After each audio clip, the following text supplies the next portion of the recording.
bienvenidos. Gracias por estar aquí. Agradecemos su puntualidad. Vamos a empezar ya en este momento.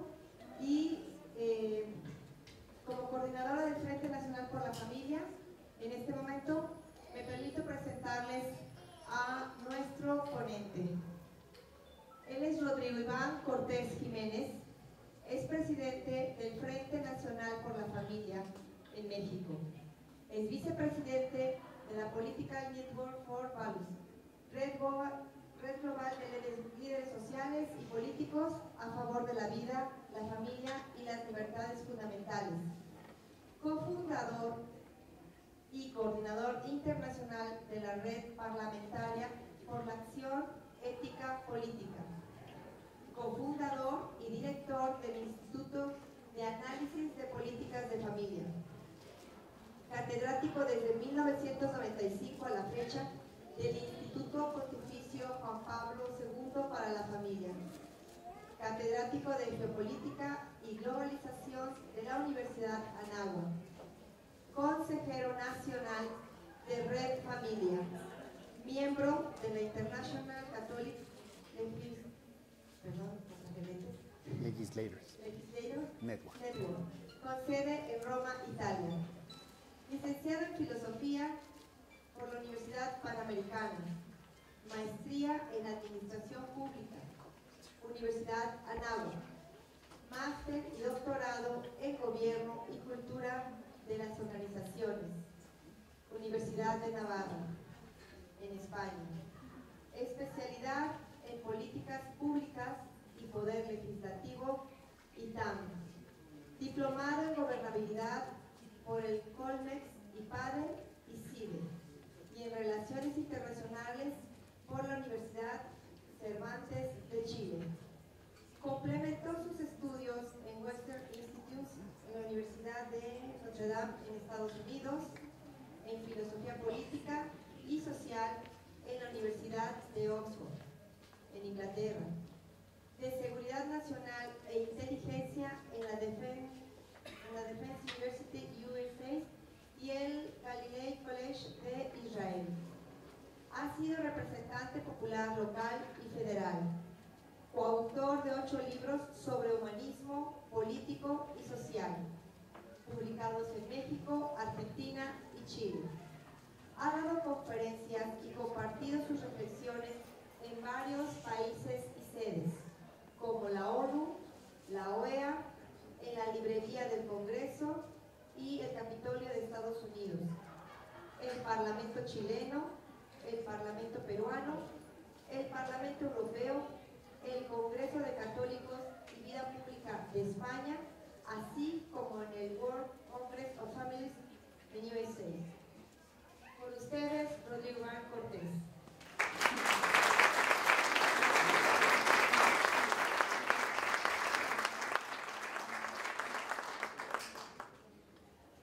Vamos a hacer unos ajustes, permítame tantito.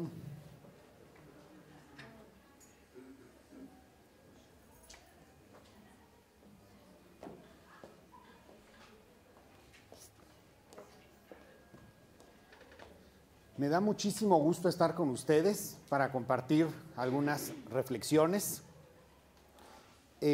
Para empezar, retomando a Octavio Paz, tomamos de la expresión tiempos nublados. En México estamos viviendo tiempos nublados. Y no solamente nublados por los fuertes aguaceros que ha habido en este país, que han generado pues unas inundaciones muy fuertes y ya nivel de desastre natural en varios estados de la República. Estamos hablando de algo que es aún más delicado. Tiempos nublados en los cuales no se da,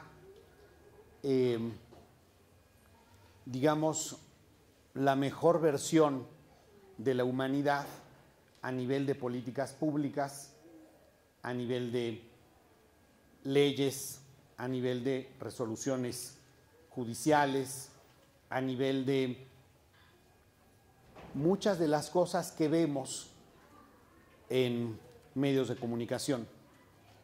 Estos tiempos nublados corresponden a procesos que ciertamente no son positivos.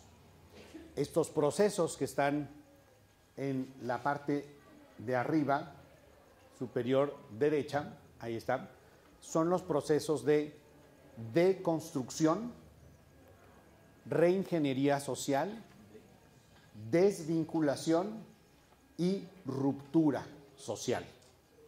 Hay un afán muy fuerte de hace un tiempo para acá de deconstruir lo social, deconstruir a la persona, deconstruir a la familia, porque se cree que se puede hacer algo como lo que se hace en el ámbito de ingeniería con los materiales.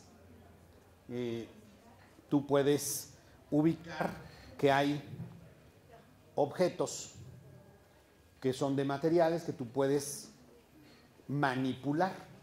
La palabra manipular viene de manuspular, lo que puedo agarrar a mi antojo y modificar con la mano. La bronca o el problema es cuando quiero manipular no cosas, sino personas. Ahí viene el problema. Hay personas que quieren manipular a las personas, las familias, las sociedades, y que están llevándonos a un proceso muy severo de desvincularnos con nuestra naturaleza humana, de desvincularnos unos con otros, de desvincularnos de nuestra trascendencia. Ahí hay un problema muy fuerte de ruptura. Se quiere romper las cosas, romper las personas, romper las relaciones entre las personas. Si todos hoy en día estamos muy preocupados por la cuestión del medio ambiente, tenemos que preguntarnos cómo es que se da el problema de la contaminación y de la crisis del medio ambiente. Y esto se da por un silogismo muy básico. El si puedo, entonces lo hago.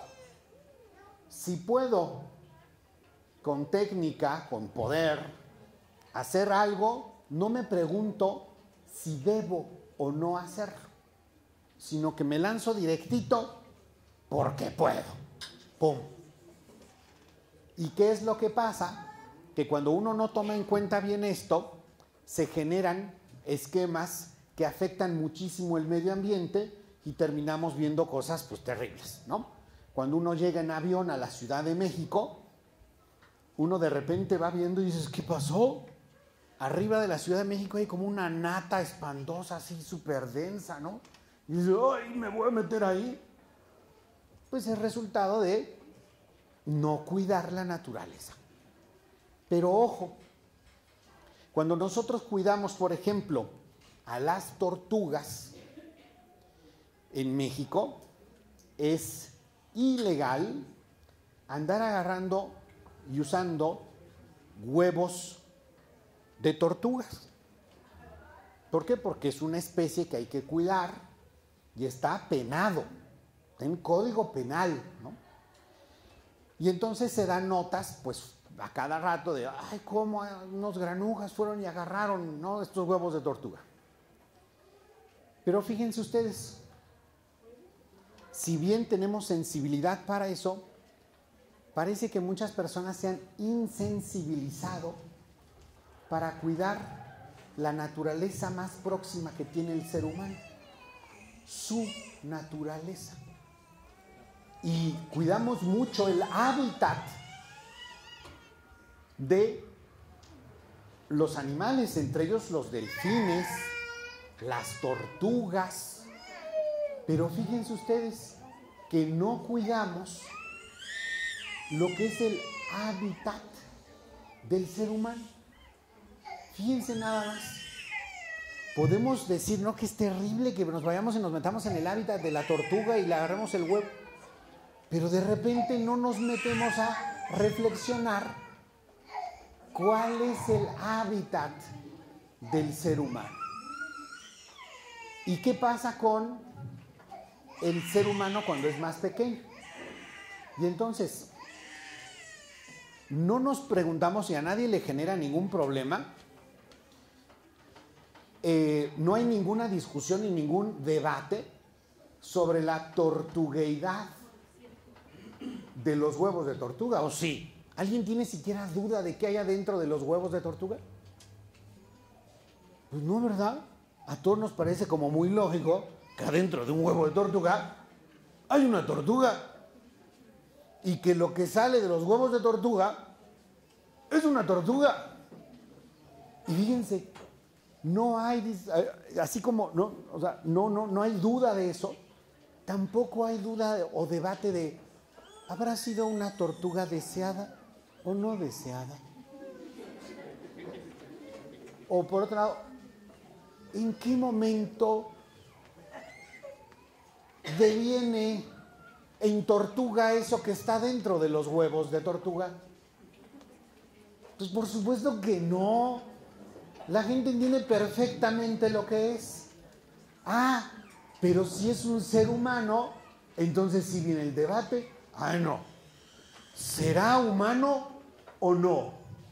¿O en qué momento viene a ser humano? Y entonces nadie se pregunta sobre el hábitat de la tortuga, que es su cunita, cómo viene y que rompe el huevo y que caminan hacia la playita. Y hay que cuidarla, no hay que meterse. Pero, ¿cuál es el hábitat del ser humano? El hábitat del ser humano es la familia. ¿Y qué tal? Ahí sí, vamos a meternos, ¿no?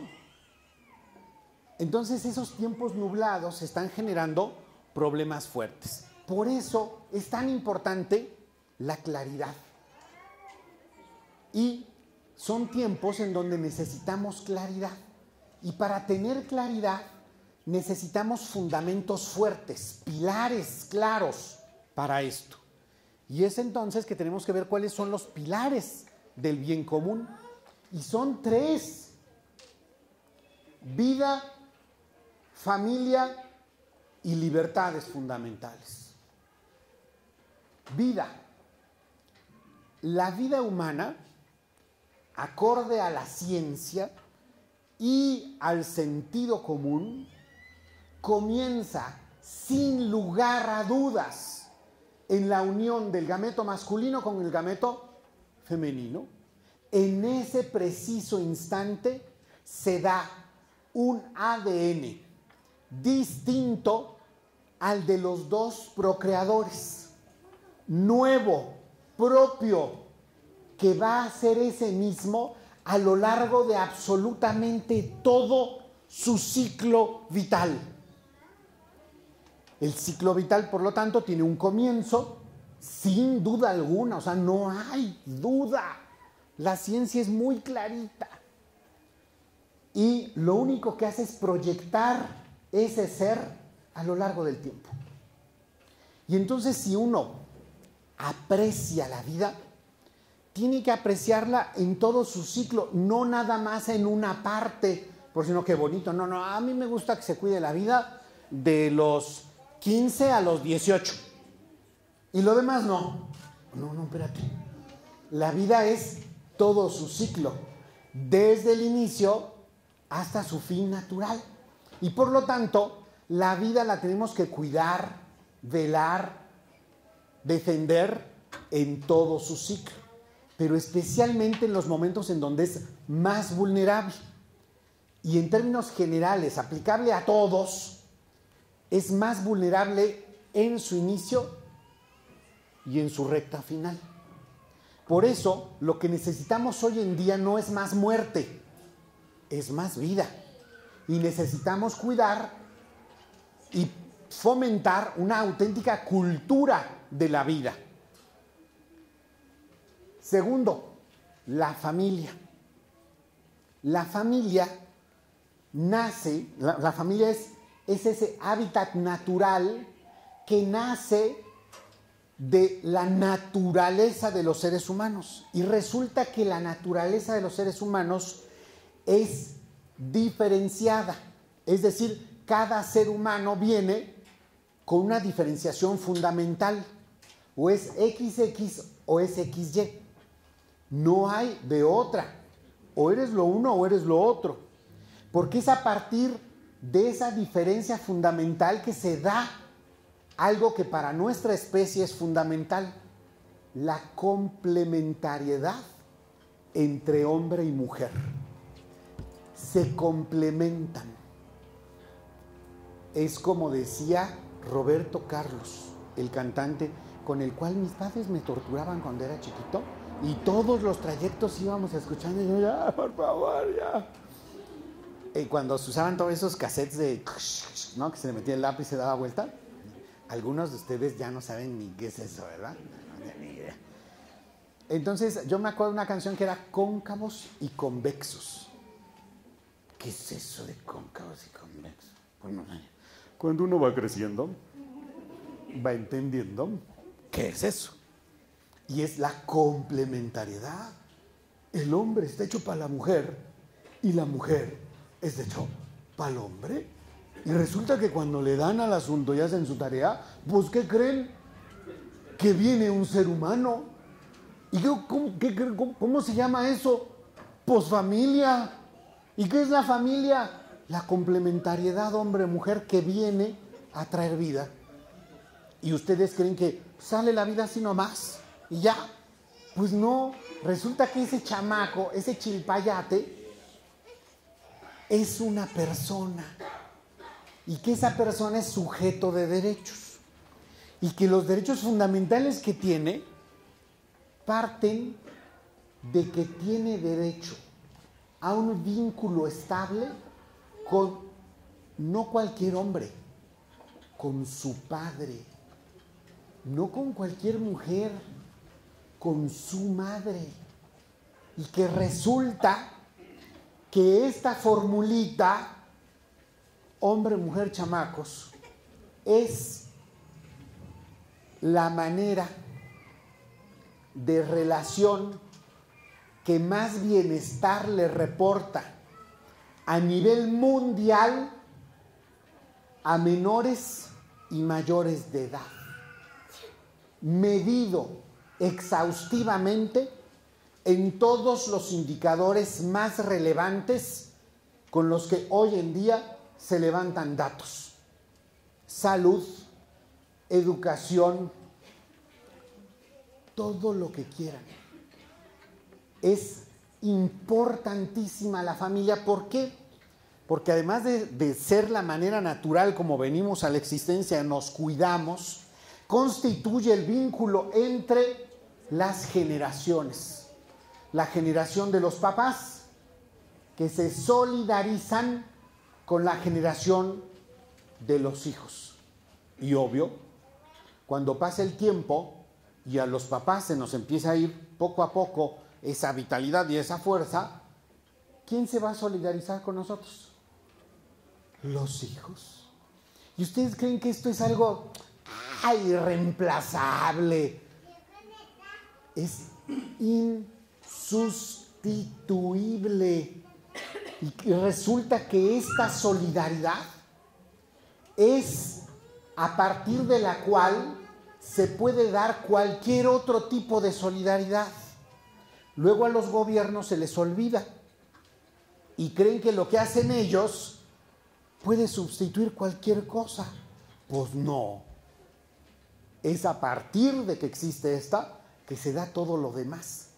Por eso podemos decir a cabalidad que no hay manera de plantear un desarrollo sostenible en el tiempo sin familia, sin esta solidaridad entre las generaciones, sin el ejercicio de la complementariedad, entiéndase, hacer la tarea.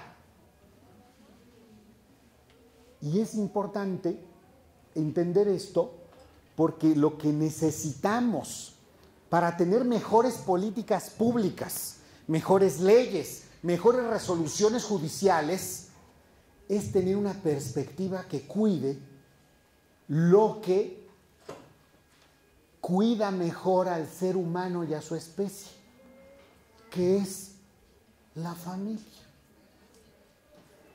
Es bien importante, por lo tanto, promover una perspectiva de familia. Ahora bien, la parte de abajo que dice libertad.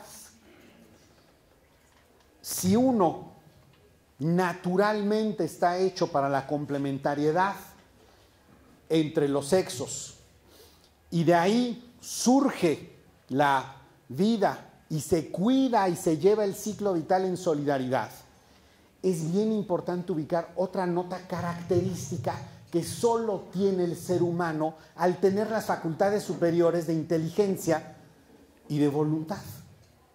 Es el único ser sobre la faz de la tierra al que podemos responsabilizar por las cosas que hace. No podemos responsabilizar absolutamente a nadie más sobre la faz de la tierra. ¿Por qué? Porque solamente el ser humano es libre. Y entonces hay que salvaguardar también esta libertad. Pero ojo, la libertad tenemos que entenderla cabalmente, porque de la Ilustración para acá, pasando por la Revolución Francesa, se ha estado haciendo un énfasis obsesivo por reducir la libertad a solo emancipación o ruptura, que en términos prácticos es tener libertad de y no libertad para, que aplicándola a la dinámica de la relación de pareja, pues hay una severa confusión y reducción. Dicen algunos, no, es que yo prefiero el amor libre. A ver, los esposos que se aman con todas las deficiencias y vicisitudes que pasan durante 10, 20, 30, 40, 50 años, ¿no son libres? Fíjense, la libertad se planifica en el compromiso, en la vinculación de un proyecto vital.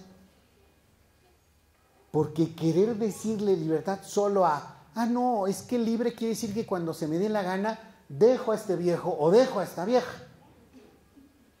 A ver, eso es nada más libertad de. Y con lo que se planifica la libertad y el ser humano es con la libertad para. Es en la vinculación, es en el compromiso, no en el gusto caprichoso que como viene se va. El señor Rabo Verde, ¿no? Ay, no, es que ya necesito un nuevo modelito. A ver, pues, si no es como cambiarle las llantas al coche o cambiar de coche, ¿no? Por eso, cuando no se entiende bien la libertad, la relación humana termina siendo como un intercambio de módulos funcionales. Y entonces estoy en mi coche y de repente digo, no, este volante no me gusta. ¿Qué hago? Lo quito, compro uno y lo pongo. Estas llantas, quiero unas más acá. Pues quito esas y pongo otras. Y entonces eso hay que ir a aplicar a la familia. Y entonces el esposo, ¿sabes qué? Ya quiero un modelo más nuevo. O la mujer, que también el comparativo con el viejo Rabo Verde es la señora Cougar. Suena un poco de más de caché por el empoderamiento. Pero es lo mismo. Ya no quiero este viejo, quiero uno más joven. Pues no es de módulos funcionales intercambiables, es familia. Porque cuando se hacen esos planteamientos, lo que más se les olvida son los chamacos. Y en la medida en que la generación de los padres se le olvidan los chamacos, pues ¿qué creen que va a pasar después? Que a los chamacos se les van a olvidar los padres. Y en la medida en que vayamos así, vamos a una sociedad de pura ruptura, de puro desgarramiento. Y entonces la libertad la tenemos que entender en el compromiso, en la vinculación, en la plenitud, no en el capricho voluble o en el deseo pasajero, no, la libertad firme. Entonces esta libertad implica responsabilidad. los gringos la tienen más fácil porque en la palabra tienen la definición. En inglés se dice responsibility. Responsibility. La habilidad de saber responder por lo que haces. Y hay responsabilidad antecedente, hay responsabilidad consecuente, hay responsabilidad trascendente. Pero hay responsabilidad porque hay libertad. Y entonces tenemos libertad de conciencia. Y a partir de la libertad de conciencia tenemos derecho a la objeción de conciencia. Tenemos libertad religiosa. Tenemos la libertad de los padres para educar a los hijos. La libertad de expresión, de asociación cívica, política, económica, etc. Y tenemos que ubicar muy bien que los que estamos aquí, estamos porque somos conscientes de la valía de esto. Y tenemos que tener conciencia de lo que es ser sal. La sal. ¿Qué le aporta la sal a la comida? Sabor. ¿A alguien le gusta comer cosas insípidas? La propiedad de la sal es el sabor. ¿Qué pasa cuando una sal pues no aporta sabor? ¿Qué se hace con esa sal? Se tira, no sirve para nada. Bueno, pues quiero decirles que nosotros estamos llamados a ser sal, a aportar sabor. Hace poco me invitaron del kinder de mi chamaco, el más chiquito. Y me vio, saben que soy filósofo, que les di una clase de filosofía. Entonces yo, ups, ¿están seguros? Sí, queremos que dé una clase de filosofía a los de kinder. Y yo, pues órale, ¿no? Y se me ocurrió precisamente ubicando la noción sabiduría. ¿Saben de dónde viene la sabiduría? La palabra sabiduría. Su raíz es, ¿cuál? Sabor. Y entonces, fíjense, nosotros, la naturaleza es muy sabia. Estamos diseñados con una cantidad de elementos en esta parte, papilas gustativas se llaman, para distinguir sabores. Y sirve para dos cosas. Para saborear, que te sepa rico, pero también para identificar cosas que no están bien. ¿Y qué hacemos cuando algo nos sabe mal? Dices, no me lo como porque me hace daño. Pues de ahí viene la sabiduría, justo de ahí. Entonces a los chamacos les preparamos una serie de probadas de comida rica, pero de distintos sabores. Dulce, salado, agridulce y así, para que los disfrutaran y entonces pudieran distinguir. Pues resulta que la sabiduría es eso, distinguir. Y distinguir fundamentalmente ¿qué?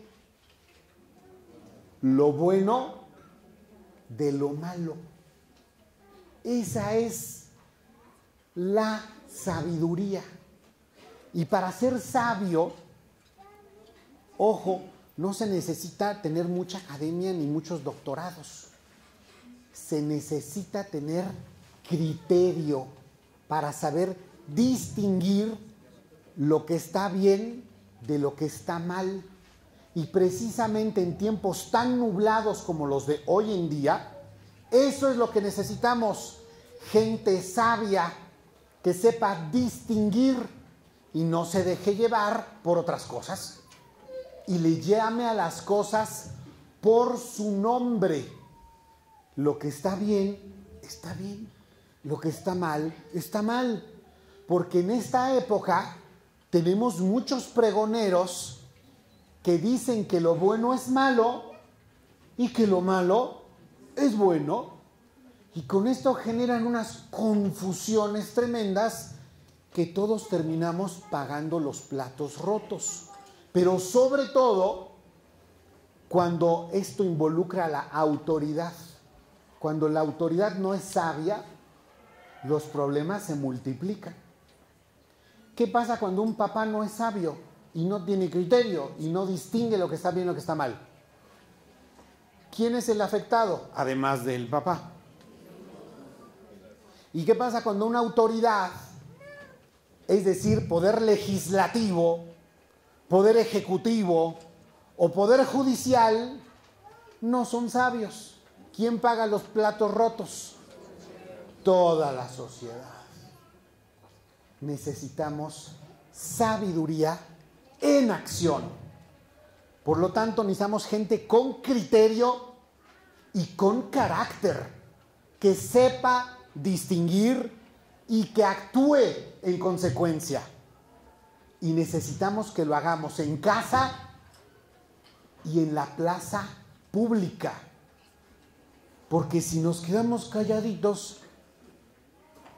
no somos muy sabios. Yo soy papá y yo me tengo que esforzar a tener claritas las cosas.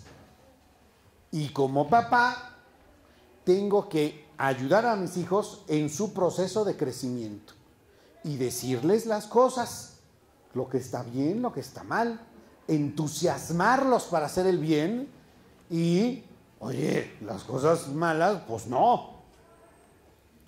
Y resulta que tenemos que hacer lo mismo con nuestros gobernantes y que tenemos que recordarles cosas que son súper básicas, porque como el tiempo está tan nublado, pues miren, les voy a poner ejemplos clásicos. Un ejemplo clásico que nos da la Roma clásica. Roma se forjó a partir de la tradición familiar. La palabra hogar viene de Roma. ¿Y saben por qué? Porque la palabra hogar viene de hoguera. ¿Por qué será importante la hoguera? ¿Cómo? Y en una casa, ¿qué pasa cuando es invierno? Tú enciendes la hoguera y se sientan alrededor. Juntabas a la familia y reverenciaban a sus ancestros por las virtudes que ejercían. Y entonces se recordaba al abuelo por la virtud de la prudencia, a la abuela por la virtud de la laboriosidad, y así se transmitían lo mejor de una generación a otra. Y eso hizo fuerte a Roma. Familias fuertes hicieron fuerte a esa sociedad. ¿Pero qué pasó? Con el tiempo, los recursos, la bonanza, se fueron acomodando. Y después se fueron excediendo. La naturaleza es sabia. Nosotros tenemos dos cosas como especie y como seres humanos que son importantísimos. Uno es nutrirnos y la otra es reproducirnos. Porque si no te nutres, ¿qué pasa? Decían que a todo se acostumbra el burrito menos a... Pues te mueres. Y si la gente de repente ya no se reproduce, ¿qué pasa? La especie se acaba. Pues fíjense que la naturaleza en su sabiduría nos pone esta bola de papilas gustativas para que nos guste comer y cuidemos lo que se come.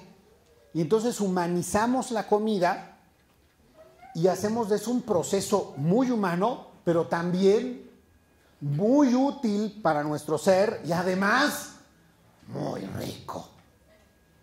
¿Les necesito explicar la otra parte?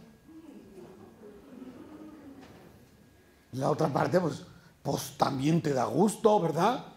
Y tiene una función unitiva del hombre con la mujer. Y hay cosas que te dice la ciencia. Un beso genera apegos. Ah, sí, apegos. Y eso es natural.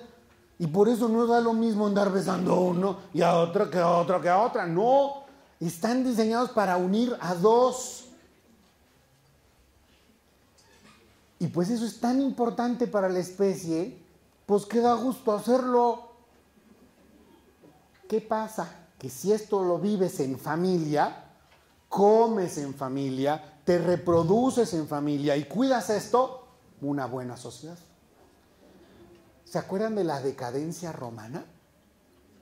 Pues fíjense, es bien interesante cuando los gobernantes empiezan a desproporcionar y empiezan a darle vuelo a la hilacha.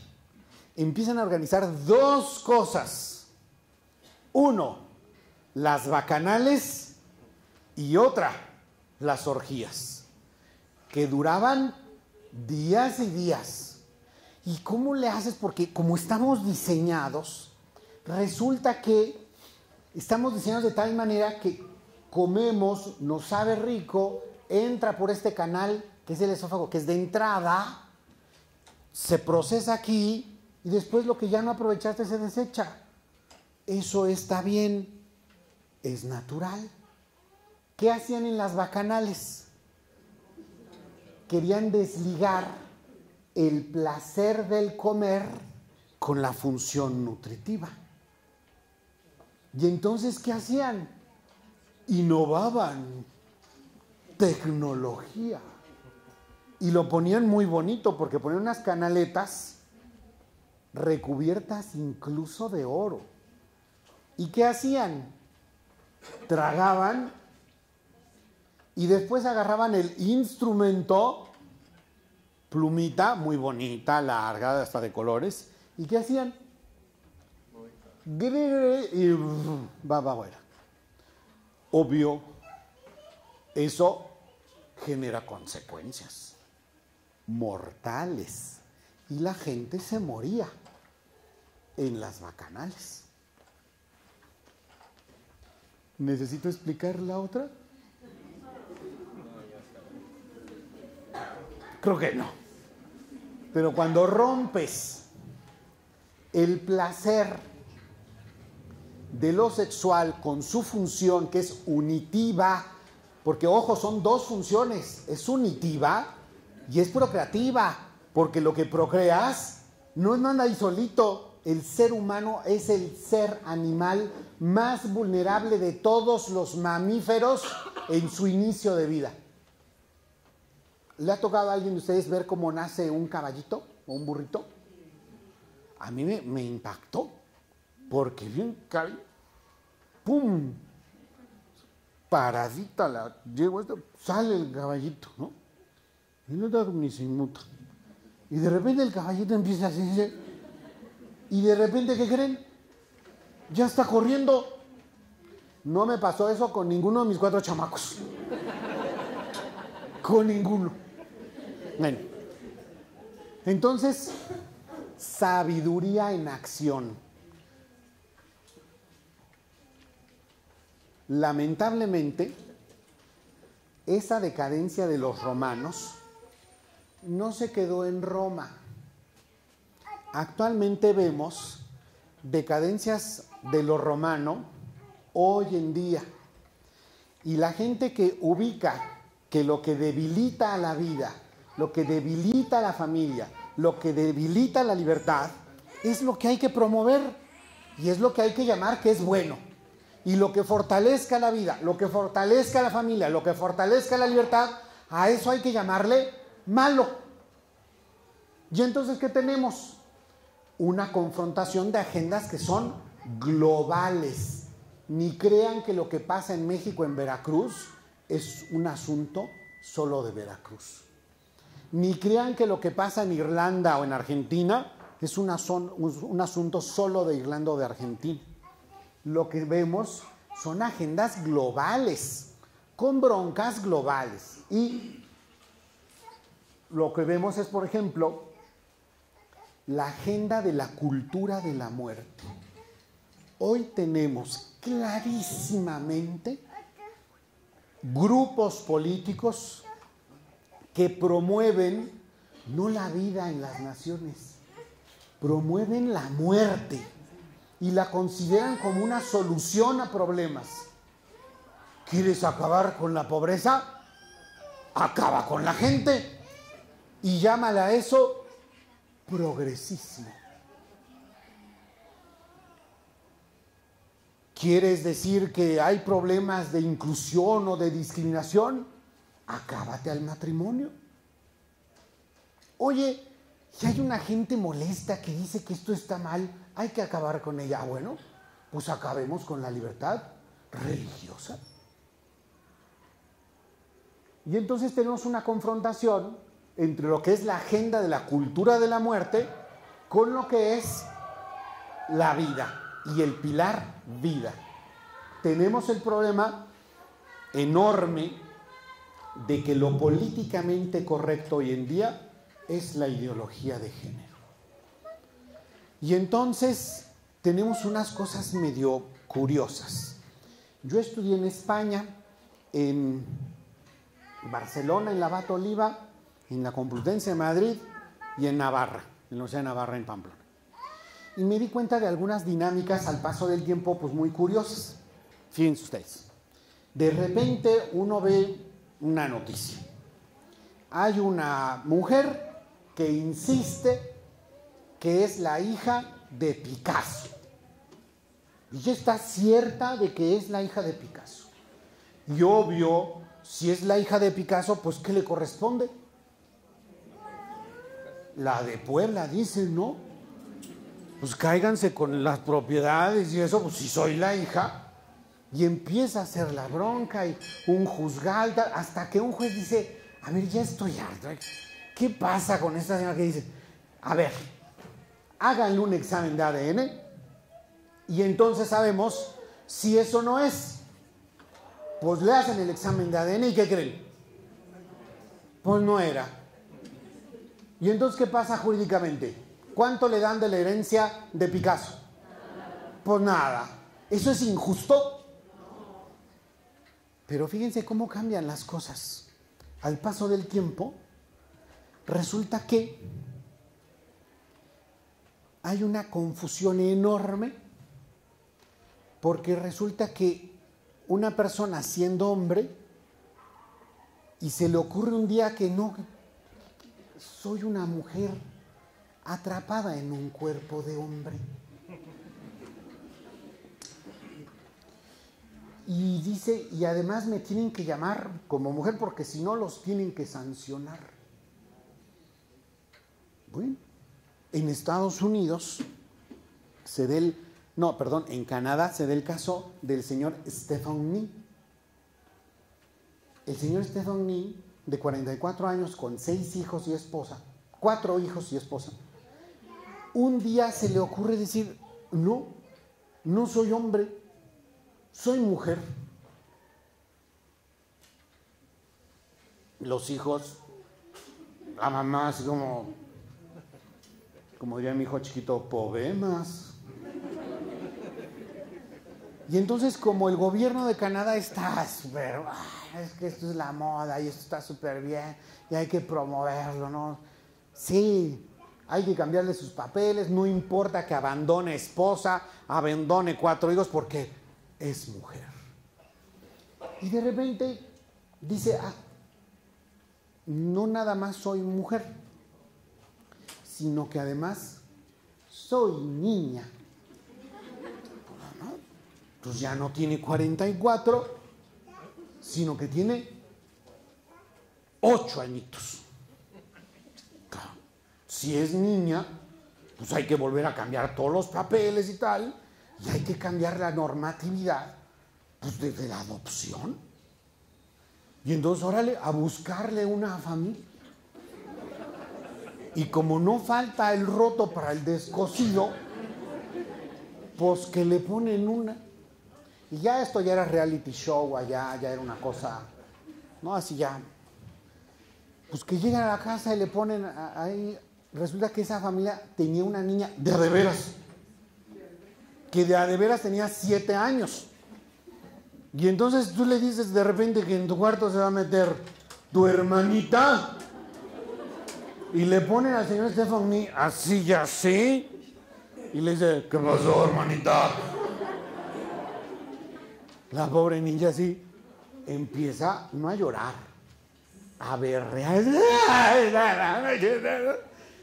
Y entonces, pues ahí imagínate las cámaras, todo, ¿cómo salvamos el asunto? ¿Qué pasa, nena? ¿Por qué lloras?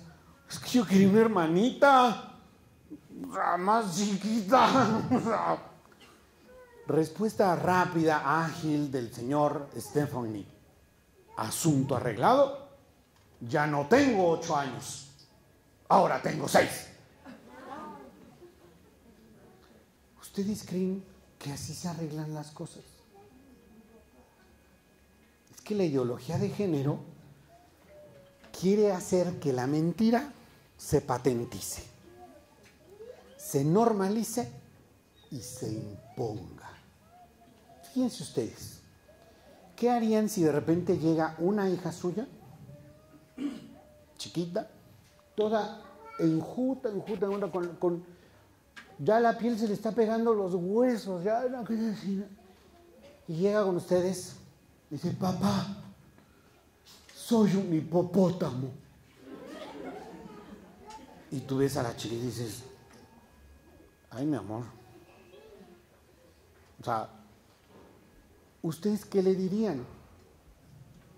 Sí, mijita, eres un hipopótamo. ¿Quieres que te ponga agüita en tu cuarto y te duermas así abajo del agua? O le dices, mijita, ven para acá, vamos con un doctor, vamos a platicar, vamos a ver qué hacemos. Fíjense nada más. Ah, no, hay que creerle. Y hay que hacer que no, es que ella se siente hipopótamo. Sí, la bronca es que se siente hipopótamo y por lo tanto ella come muy poquito, pero después de comer vomita, porque no quiere engordar porque es un hipopótamo. ¿Qué pasa si sigue haciendo eso? Resulta que esto es un orificio de entrada que tiene una función y que nutre. Y cuando tú forzas esta maquinita y haces que este ducto que es de entrada se vuelva de salida, ¿qué pasa? Los jugos gástricos, los ácidos fuertísimos que hay, van quemando, van haciendo que esto genere hemorragias internas. ¿Y qué puede pasar si no se atiende? Se muere. ¿Y tú como papá qué vas a hacer? No, mijita, tu identidad es lo que tú sientas, como lo sientas y cuando lo sientas. No, si tú quieres a tu hija, la atiendes, la curas, la llevas. Por supuesto que la abrazas, pero no le dices, sí, mija, eres un hipopótamo y te vamos a poner como la de fantasía, con una faldita rosa y vamos a bailar. Y voy a invitar a toda la cuadra para que lo hagamos juntos. Y sigue vomitando. Pues no. Y cuando quieren hacer eso, régimen legal completo, es un problema. Y la agenda laicista populista.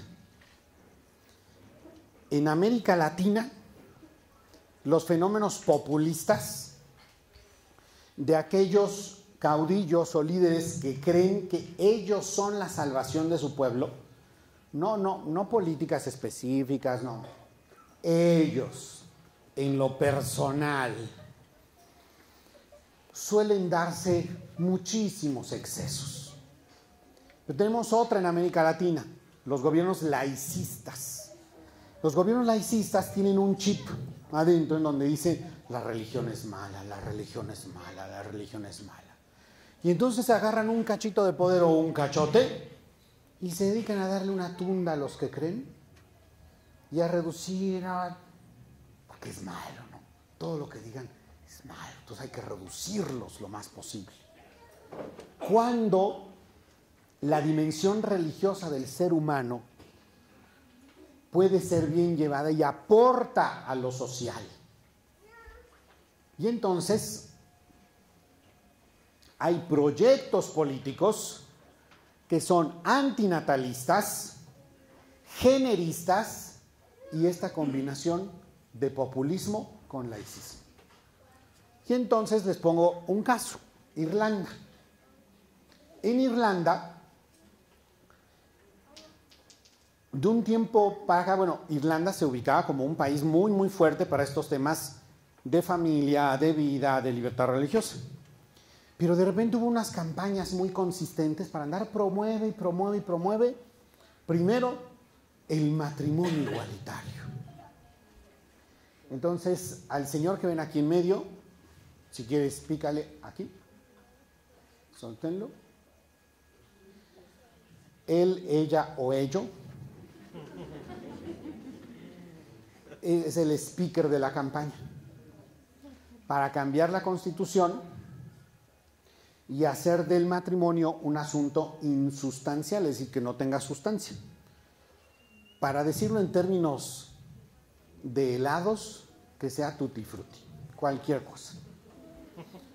Entonces, le meten lana durante un tiempo, siempre hay rotos para descosidos, ya saben, y pum, cambia la Constitución. Inmediatamente después, esos mismos grupos, con ese tipo de financiamiento, meten creo que se le está acabando la pila meten la iniciativa del aborto. Y le van echando ganas hasta que hace muy poquito, ¡pum! Vale, el aborto. Pues esa misma gente, con esa misma lana, inmediatamente después meten la iniciativa para la eliminación de la objeción de conciencia. Menudo problema. Porque además lo meten en dos vertientes, en lo individual y en lo institucional. Hay un pequeño problema porque ustedes han oído hablar del juramento hipocrático.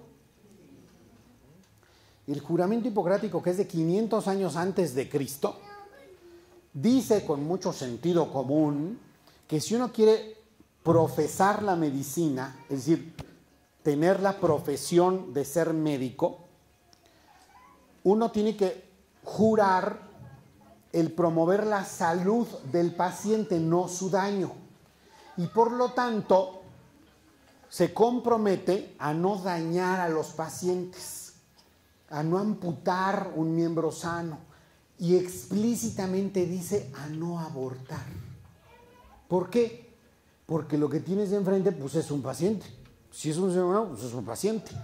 Y yo no le voy a andar causando el mal más fuerte que hay, que es quitarle la existencia. Pues resulta que eso se ha venido refrendando siglo con siglo, milenio tras milenio.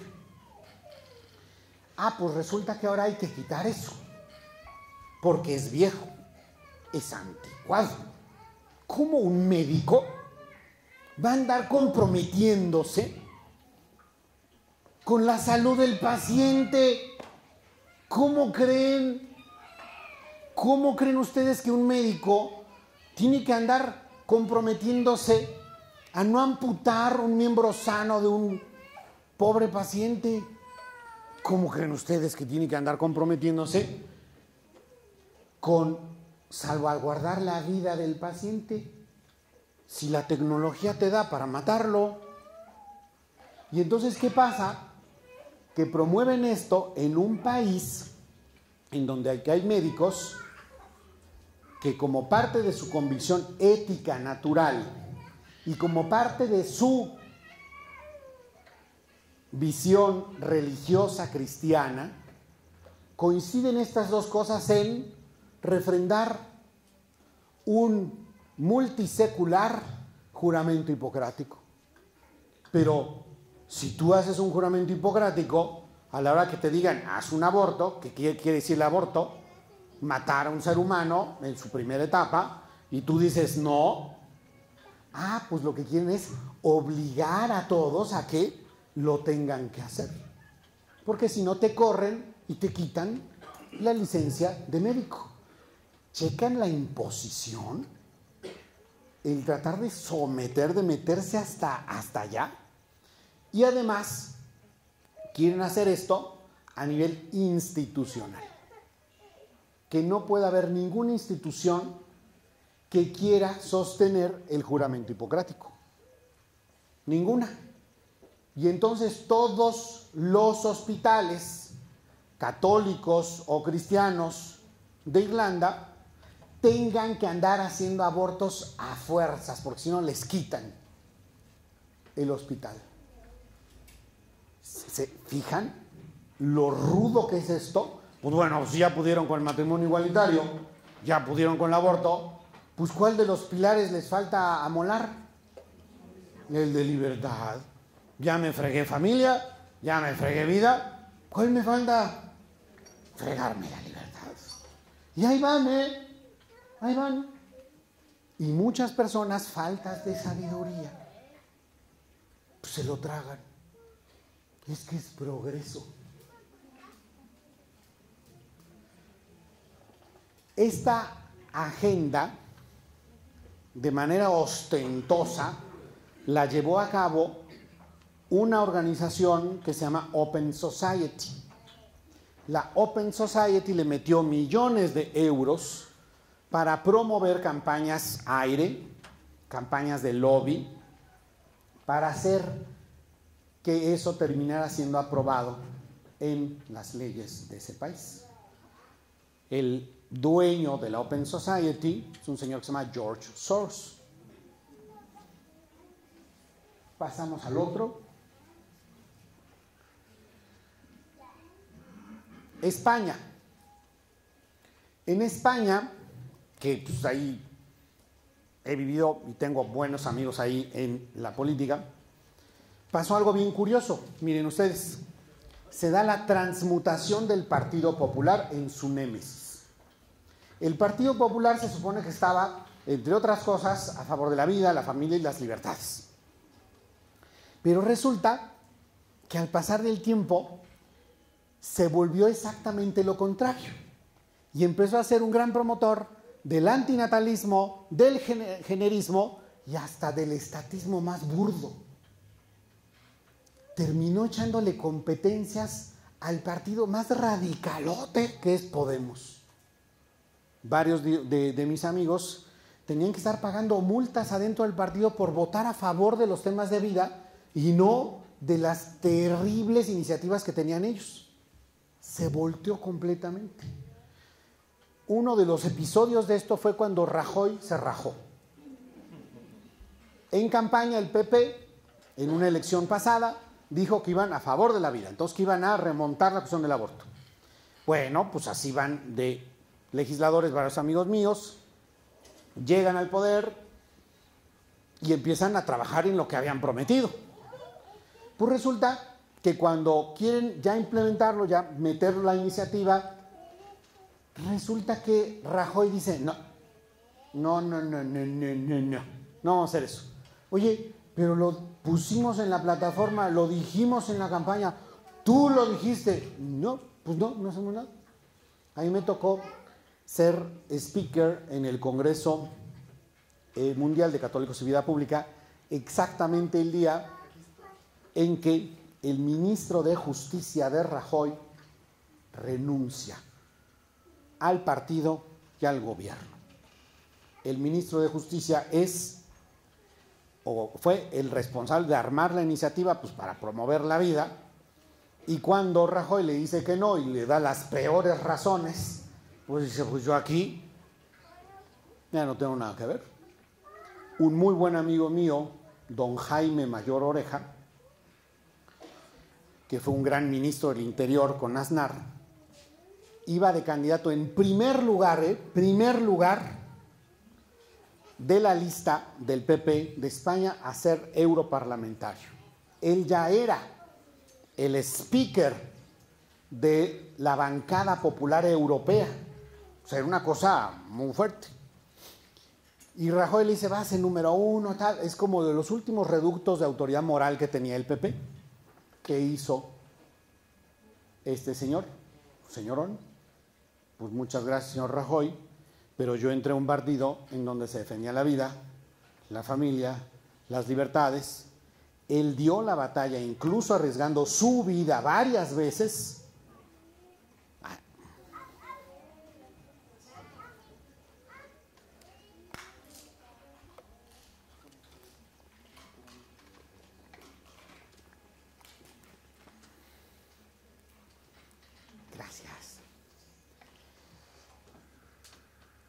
en combate a los terroristas de la ETA. Rajoy volteó todo. Yo iban por el aborto, en contra de la familia, en contra de las libertades, subieron los impuestos como se les dio su regalada gana, le pusieron unos impuestos absurdos a las herencias y además ahora estaba en una campaña por los victimarios, olvidando a las víctimas del terrorismo. Pues, ¿qué hizo don Jaime Mayor? Pues ahí tiene su candidatura, muchas gracias. Yo ya no puedo representarlos en el Parlamento Europeo porque ustedes ya no representan estos temas. ¿Y qué pasó? Que le descubrieron al PP una doble contabilidad. Esa doble contabilidad venía de flujos ilegales por dos vertientes. Una, tranzas a nivel municipal que se llevaban a lo regional autonómico y después les pasaban el sombrerito al Comité Nacional. ¿Está mal? Pues sí, muy mal. Pero ¿cuál es el otro flujo ilegal que les cayó? De la Open Society Foundation. Y la Open Society resulta que ya les daba lana a los del comité y a los senadores del Partido Popular. Pues, quien paga manda, y pues estos se pusieron a obedecer, ¿no? Entonces, si le recorremos un poquito para ver la otra parte, generismo, estatismo, pues listo, ya está, cerramos esa y pasamos a la que sigue. Entonces, como ven, el caso de España es muy penoso, porque es ver cómo, además salió en una ignominia, le aplicaron a Rajoy, ya que era su perro faldero, ya que hacía todo lo que se les daba la gana a estos, ya no lo necesitaban. Claro, si te pones de tapete, pues te terminan pisando hasta que te desechan. Y entonces le aplicaron una votación que nunca se había aplicado, estaba escrita en la Constitución, pero no se había aplicado nunca, moción como de censura, y entonces ya resulta que los legisladores dijeron, no, pues Dios, bye bye. Y en ese momento Rajoy tiene que agarrar sus chivas y dejar de ser el gobernante. Y en ese momento tiene que agarrar sus chivas y salirse de la Moncloa por la puerta de atrás. Claro, ya el que ganó la votación interna para ser presidente, ahora sí dice que van a recuperar los temas de vida y familia y de libertades, ¿no? Sí, la bronca es el equipo que trae. Porque, hombre, para creerle a alguien, pues es ahí después de todo lo que pasó, ¿no? Entonces, Nicaragua ya no me amplió mucho, pero ahí es sobre todo un gobierno que ya no respeta las libertades más mínimas y fundamentales de su población, ni las cívicas básicas, ni las religiosas. Ya es un gobierno que se le va encima a la población, Ese lo cerramos y pasamos al caso de Argentina. Este caso de Argentina es interesantísimo. Nos vamos a la parte de arriba, hasta arriba, dice, ahí está. Macri en campaña. Macri en campaña era pro vida. La vida por aquí, la vida por allá. Gana Macri. Y ya estando en el poder, hasta participa en el Congreso Eucarístico de Tucumán. No, hombre, y la vida por aquí, la vida por allá, ¿no? Pues sí, nada más que hay que recordar, esta frasecita es fundamental. Remember, remember, personal are politics. Tu personal es la política. No me digas de dientes para afuera que va a ser X, si toda la gente que traes está por otro lado. Fíjense qué pasó. Su colaborador en campaña, que después fue jefe de gabinete, su colaborador en campaña, que fue canciller, su colaborador en campaña, que fue ministro de Salud, y su queridísimo amigo, todos decían con los hechos exactamente lo contrario a lo que Macri decía en campaña. Él decía vida y todos los demás decían aborto. Pero este es un detalle muy bonito, miren. El carnal de Macri es Goyo Sidar. Su carnal, Macri era el presidente del Club Atlético Boca Juniors. O sea, es así como, mejor no pongo un parangón aquí en México porque sería un desastre, ¿no? Pero ahí es famosísimo, ¿no? Entonces cuando llega ahí, pues ¿a quién pone de su vicepresidente? Pues a su carnal, Goyo. Bueno, ¿y a qué se dedica Goyo? Goyo se dedica a sus laboratorios, Beta.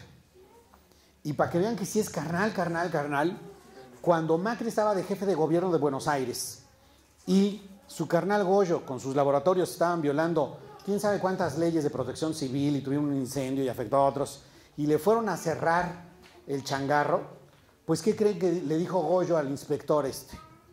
Vos no sabés con quién estás hablando.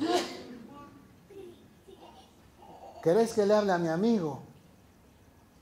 Y el otro, payaso, ¿no? Aquí traemos ya esto y el otro. Pues que le habla a mi amigo. ¿Y qué le habla? ¿Y quién era su amigo? Macri. ¿Y qué es lo que pasó? Que no le cerraron nada. Y hay algo bien curioso porque Goyo le ayudó en la campaña. ¿Y cuál es el negocio de Goyo? Los laboratorios. Pero hay una nota bien especial. Goyo es el único productor y comercializador del misoprostol. ¿Y qué es el misoprostol? La sustancia activa que se usa para el aborto. Entonces, con la iniciativa que metió su carnal, que decía que tenían que meter el aborto en todo Argentina y con el presupuesto público pagar cuanto aborto se diera, ¿a quién estaba beneficiando? A Goyo, su carnal. Entonces acuérdense, personnel are politics. O para ponerlo también en castellano, dime con quién andas y te diré quién eres.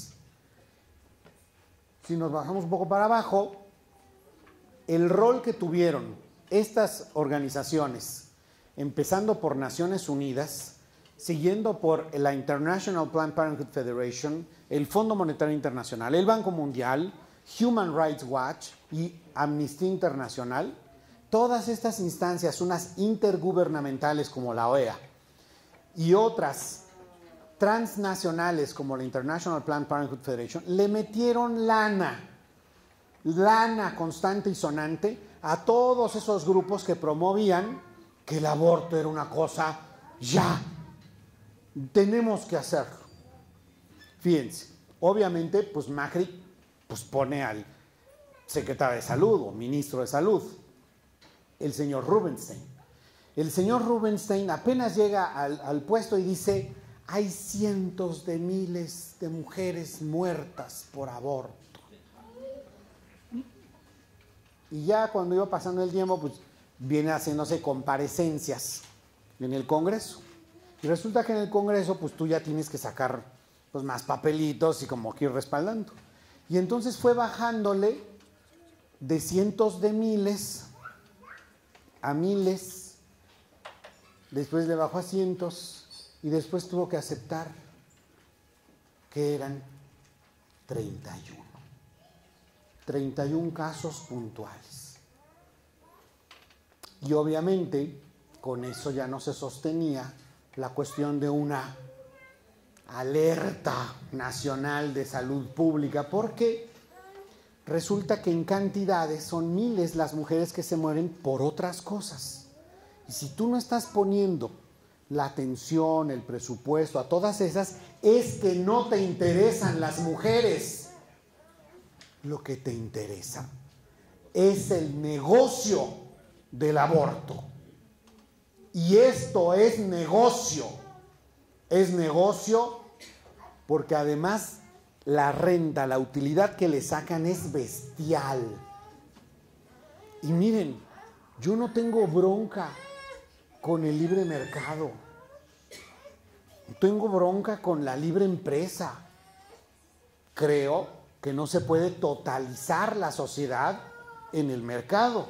Y yo creo firmemente que no es lícito ni bueno cualquier negocio. ¿O alguien de ustedes estaría de acuerdo en comerciar con bebés? Pues no, ¿verdad? ¿Cómo que? Dices, espérate, no. O con la explotación sexual de personas. Pues tampoco. Ahora imagínense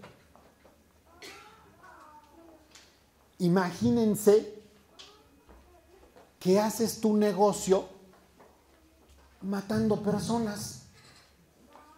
Porque eso hacen, negocio matando personas. Oye, pues yo creo que es un negocio que no está bien. En el caso de la capital, la Ciudad de México, el señor Mancera se dedicó a abrirle las puertas a lo bestia a una instancia que se llama Mary Stops. Mary Stops tiene una inversión de nada y saca unas ganancias brutales. Es negocio. Y de ahí, miren, se mueve la lana.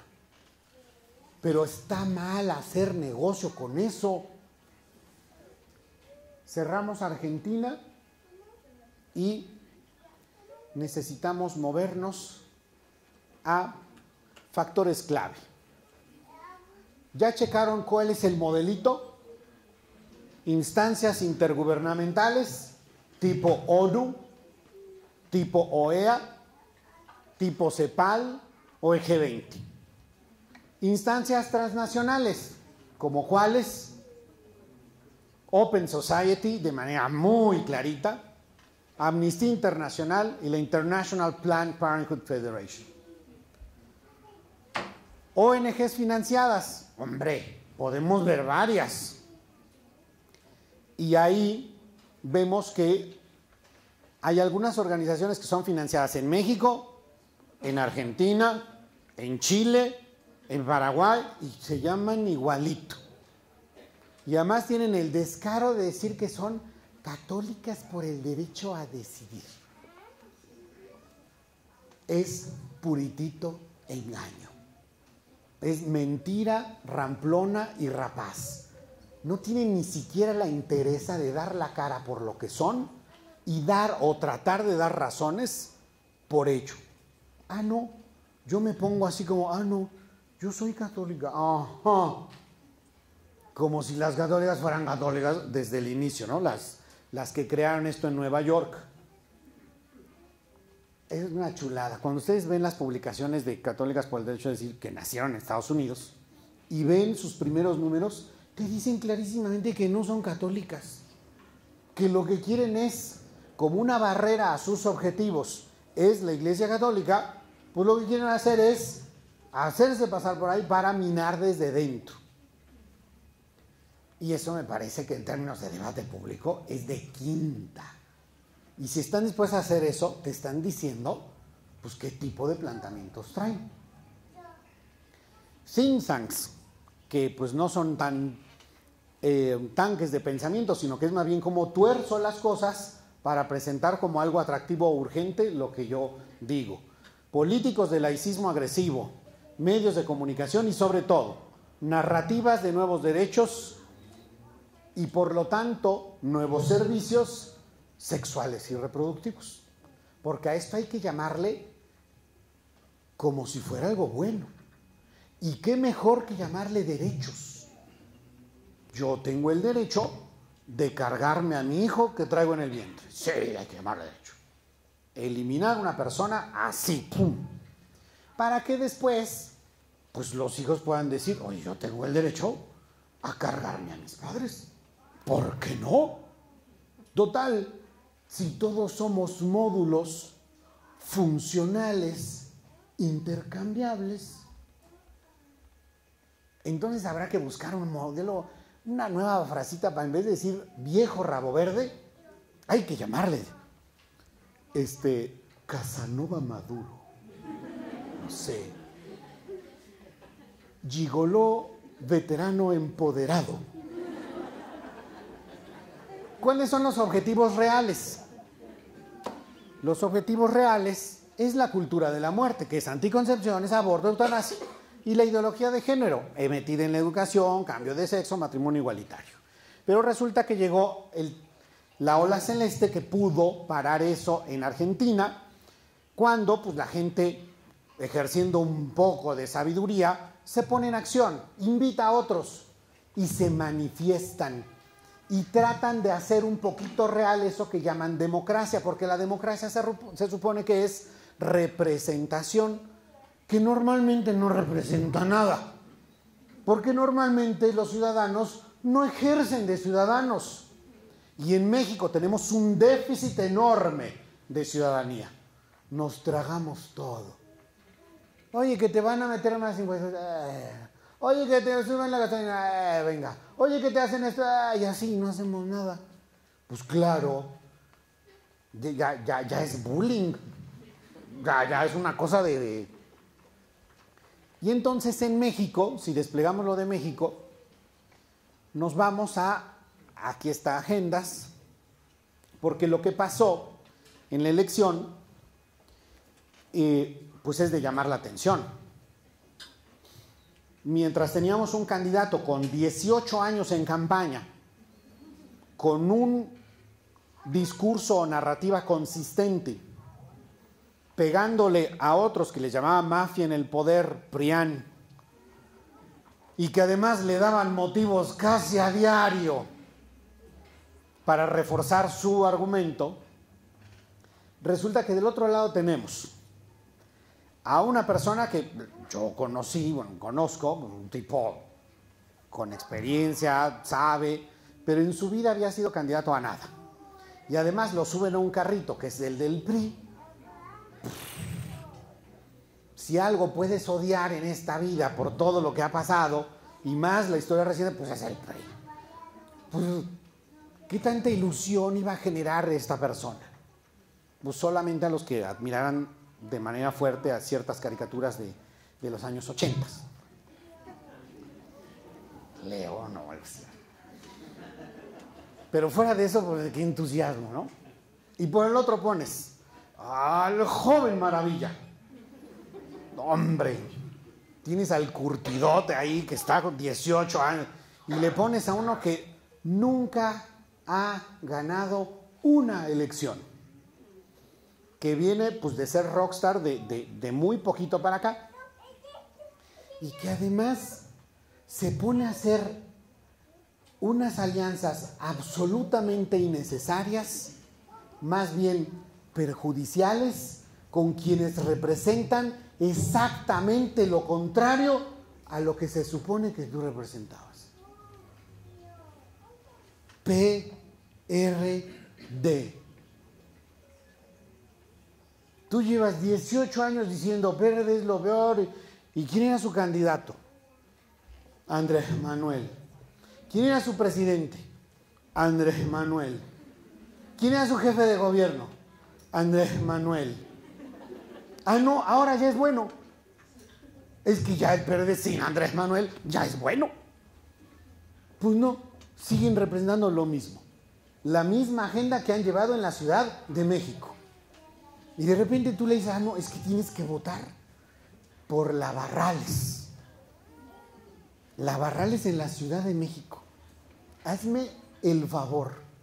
La Barrales, que es eufórica, promotora de las conquistas de la Ciudad de México. ¿Cuáles son las conquistas de la Ciudad de México? El aborto, el matrimonio igualitario, el cambio de sexo, ¿no? Porque hay algunos que no se han percatado, pero lo que promovieron estas personas en ese gobierno son cosas como 197,000 víctimas reconocidas. Ustedes saben que en México el crimen organizado ilegal ha generado cerca de 200,000 víctimas. Ah, bueno, pues el crimen organizado legal de la Ciudad de México, que lo hicieron como negocio estas personas, ha generado 197,000 víctimas, ahí sí, todas inocentes. Cuando un gobierno se ufana de aniquilar 197,000 personas, ¿tú crees que puedes votar por eso? Y que te digan, no, tú te tragas la alianza porque ahora hay que votar por eso. Oye, ¿pero van a cambiar en algo los que gobiernan la ciudad de tu alianza? No, van a seguir igual. Bueno, este pobre hombre no podía ni hablar bien porque se enojaban sus aliados. Imagínense que tenías tú de coordinadora de narrativa política del candidato Ricardo Anaya a Lucía Riojas, de una agrupación que se llama Ahora, que no le aportó un solo voto, pero tú sí la pusiste de diputada federal, que está hoy en día promotora, pero así, go, vamos a acabar niños, sí, vamos a llamar que eso es un derecho, sí, vamos, ahí está. Y tú la pusiste con tus votos. Miguel Ángel Mancera, sí, es el que hizo el negocio así grandote con Mary Stokes para quitarle la vida a 197,000 inocentes. ¿Ese lo tienes de senador? Entonces tenemos un poema. Fíjense ustedes.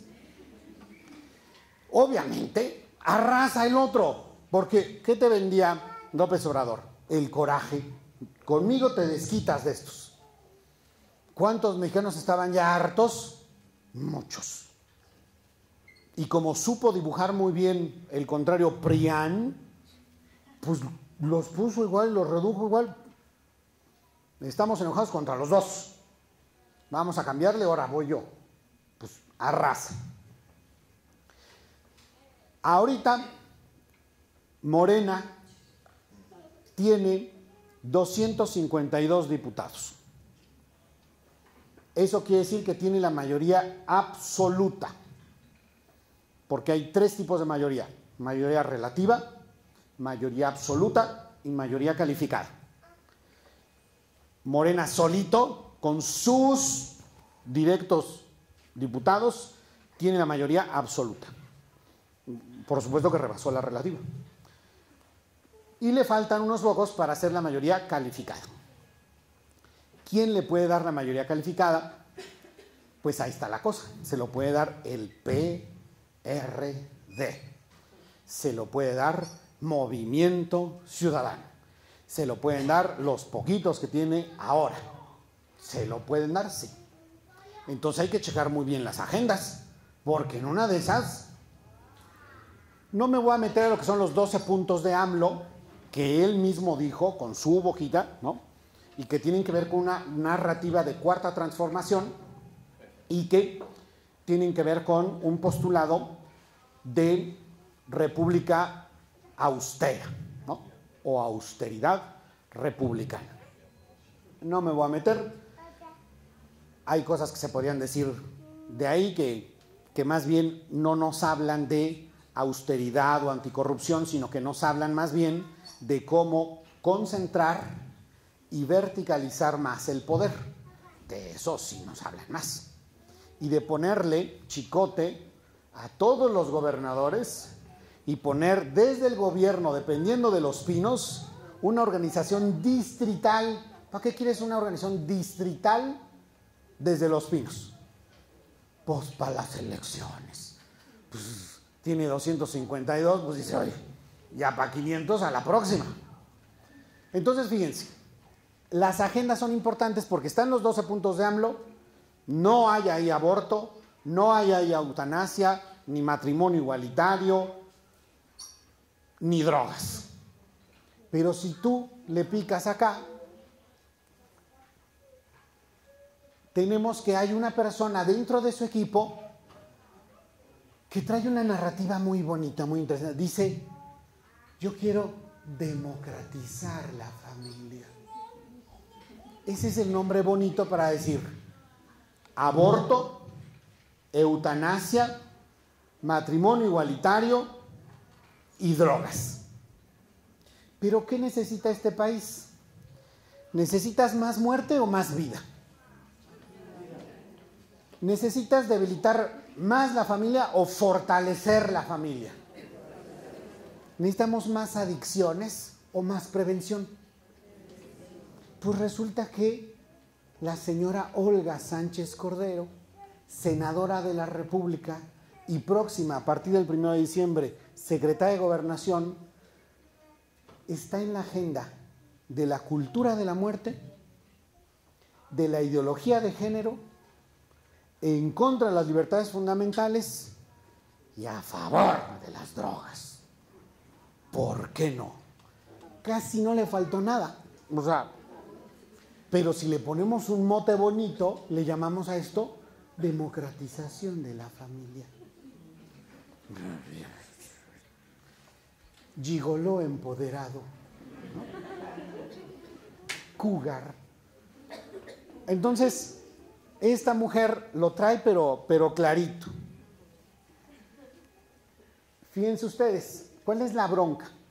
Si le picamos al que sigue de acá, es que en Morena hay gente que jala con esa agenda. Ojo, no son todos los de Morena, pero hay unos que están clarísimamente con esa agenda.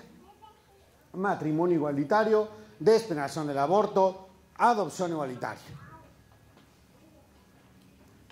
Si vemos aquí esta fotita de acá, fue compañerita mía en la 59 legislatura.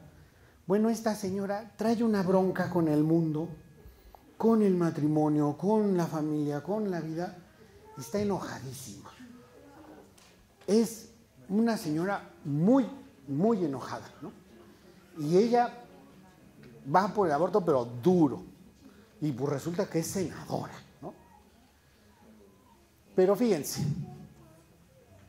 ¿quién ya le ha dicho a Olga que está con todo con ella? Si le picamos aquí a este señor de atrás, de abajo, este señor, pues yo soy mexiquense, soy de Naucalpan. Y pues ahí a este señor lo conocimos porque fue el candidato a gobernador hace poquitito. ¿Y cuál era su agenda? Aborto, matrimonio igualitario, toda. Perdió. Pero en la alianza PAN, PRD, Movimiento Ciudadano y ahora, le regalaron la posición 1 del Estado de México. La fórmula número 2, una amiguita mía, pues, de ahí de Naucalpan, estaba bien ilusionada por eso. Es que yo sí voy por la vida, por la familia, por todo el paquete, ¿no? Pues échale ganas, ¿no? Hizo un campañón loco en todo el estado, se fue al sur, se fue a todos lados, bueno, incansable. Levantó ánimos y esperanzas y expectativas.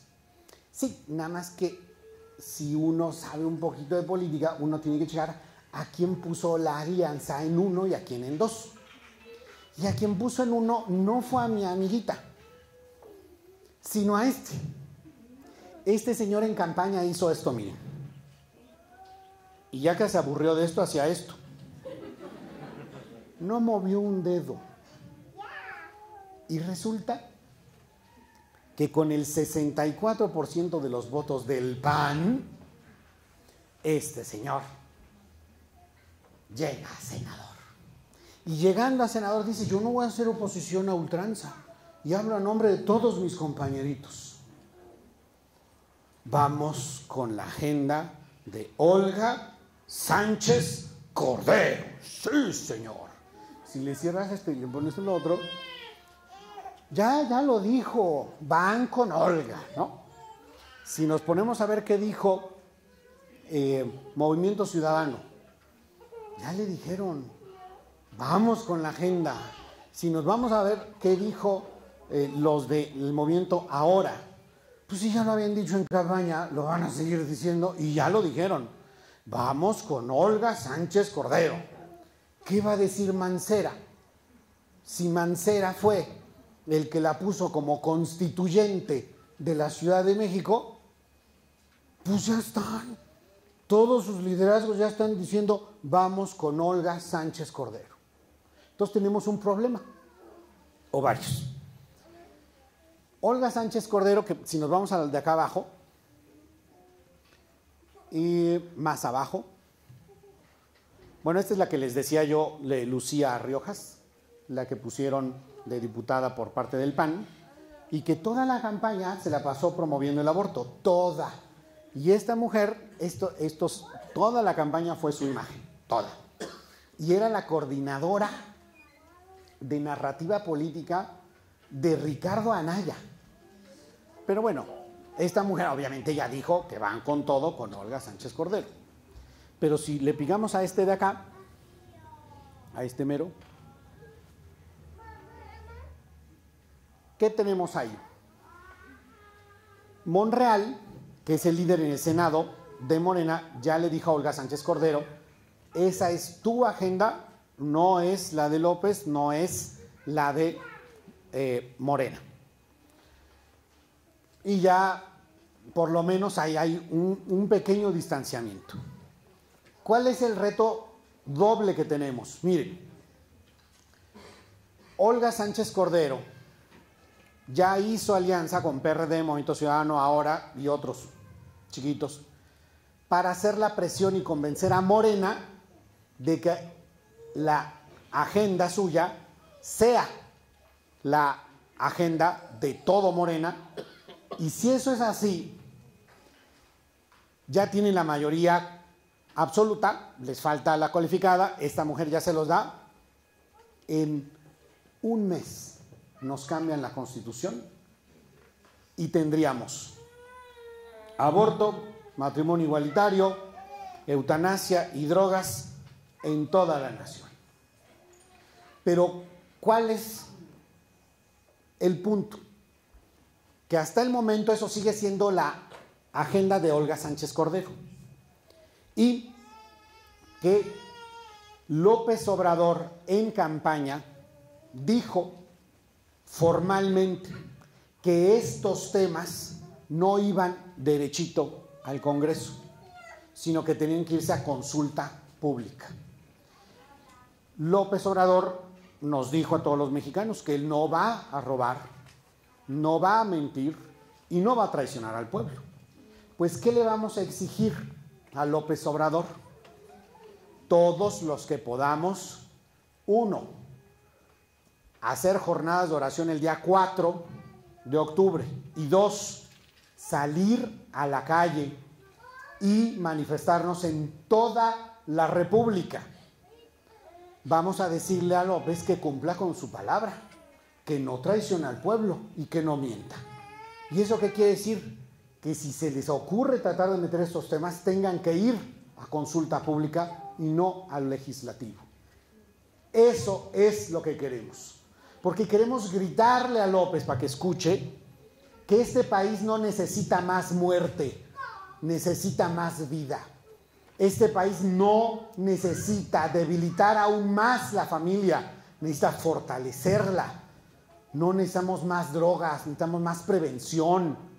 No necesitamos desechar y descartar a los adultos mayores, necesitamos atenderlos.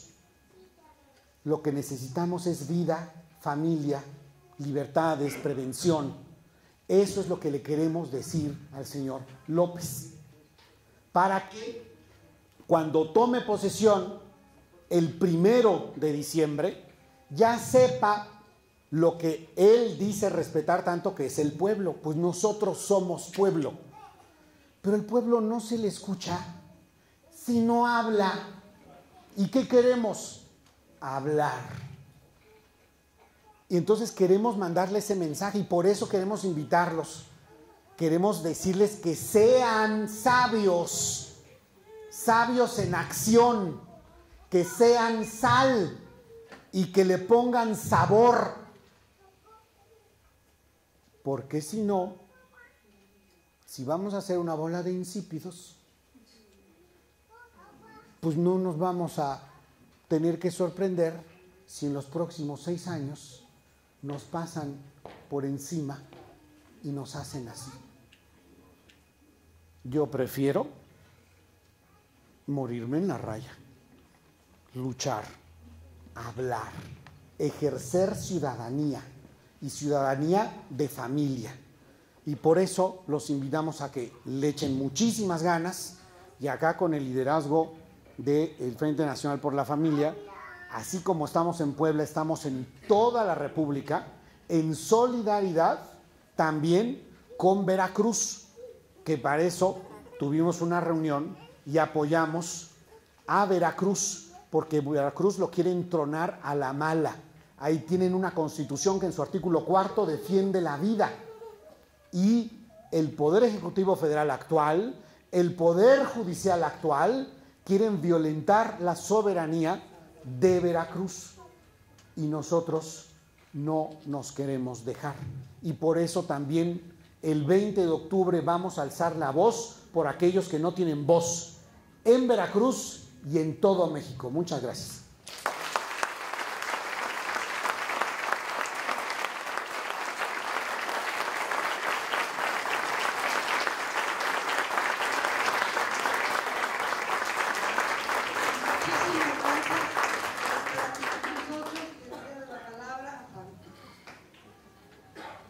Rodrigo Iván, muchísimas gracias por venir a Puebla y en nombre del Frente Nacional por la Familia en Puebla queremos hacerte entrega de un pequeño reconocimiento. Muchas gracias. Muy poblano. Muchas gracias. Toda la familia lo disfrutará. Muchas gracias.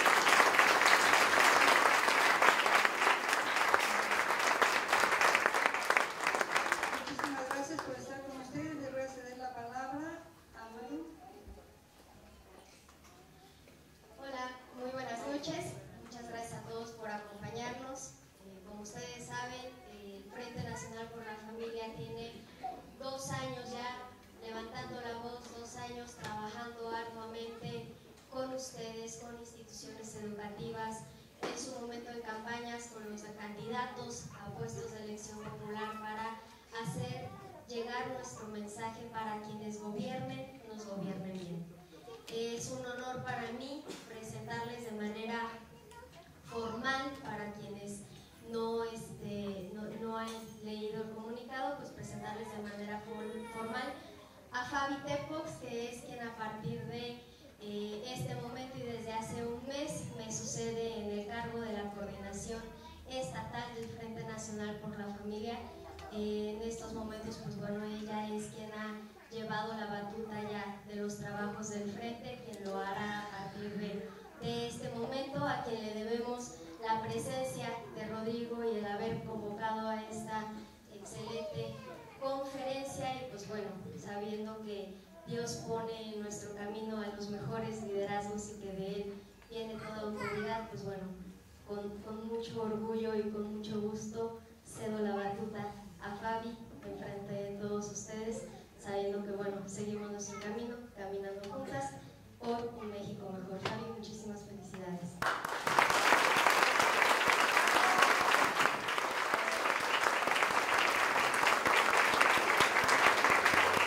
Muchas gracias por estar aquí.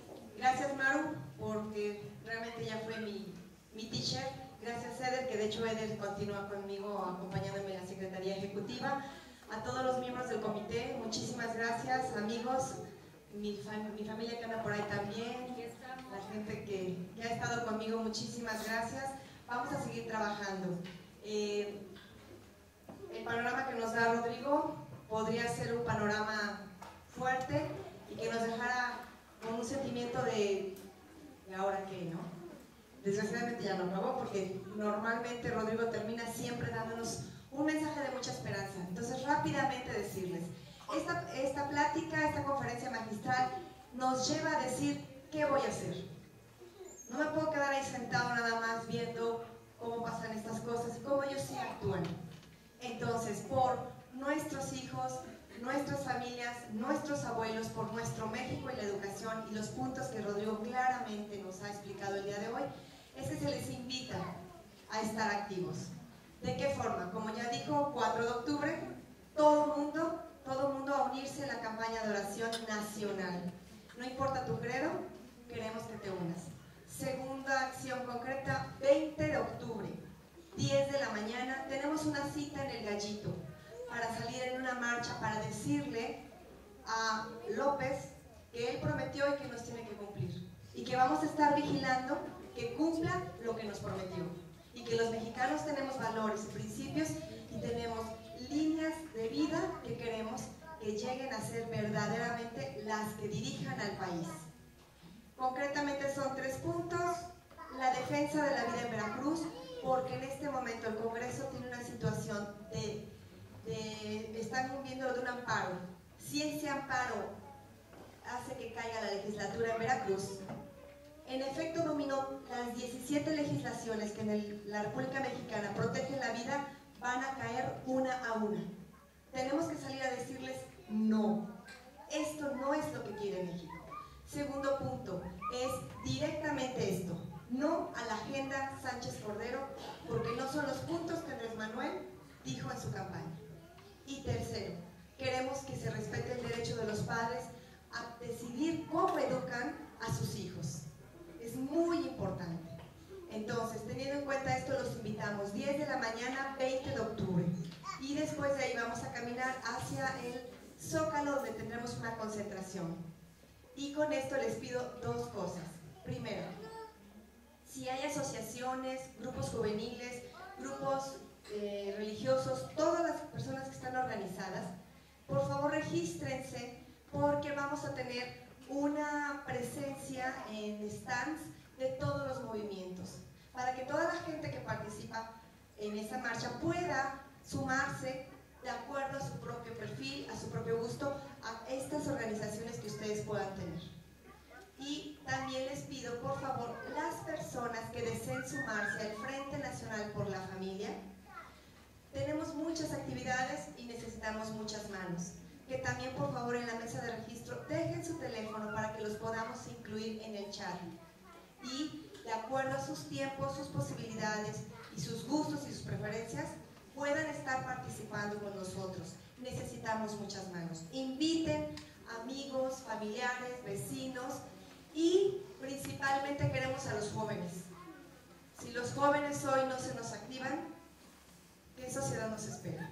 Entonces, teniendo en cuenta esto, también queremos informarles, tenemos un miembro del Frente que nos apoya mucho. Él promueve el arte con valores.